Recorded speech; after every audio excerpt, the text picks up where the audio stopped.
you might not be the first group to launch a token, but you do have this unique dynamic where Coinbase is a public company. There's equity out there that people can go buy exposure to this Yep. ecosystem already. And now, Yep.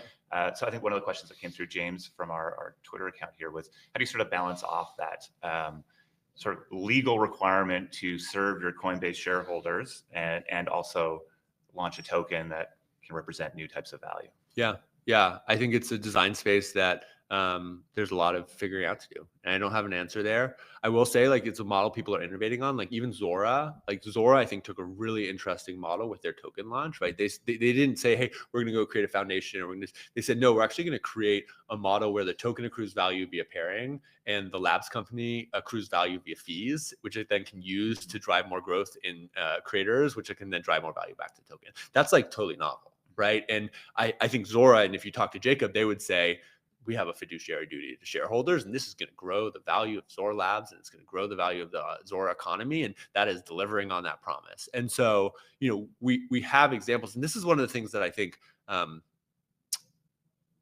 like sometimes gets a little bit lost in the noise, is like all of these coins and networks came from companies at some point. Like Solana came from Solana Labs, right? Like I saw Raj tweet like, we have to like kill the corpo chains with memes. I'm like, okay, like sure, you can look at that and be that, but also like Coinbase is a startup. Like I'm a startup, and yeah, we're a public company, and so that means we have to do things. But like Solana Labs was a startup too, and like we're going to be rigorous about this because we have always been rigorous about everything that we do, both with Base and with Coinbase.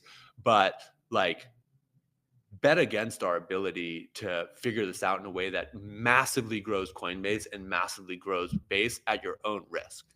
Because I'm not here to mess around. Brian's not here to mess around. When we started Base, the vision was to bring the entire world on chain. And we think that Base is the platform that does it. We think that Coinbase is the everything exchange that's going to connect all those assets, and they work best together. And so I think when it comes to value accrual, when it comes to figuring out the token, we have a ton to figure out, but we're going to figure it out together as we always have, and we are going to change the world.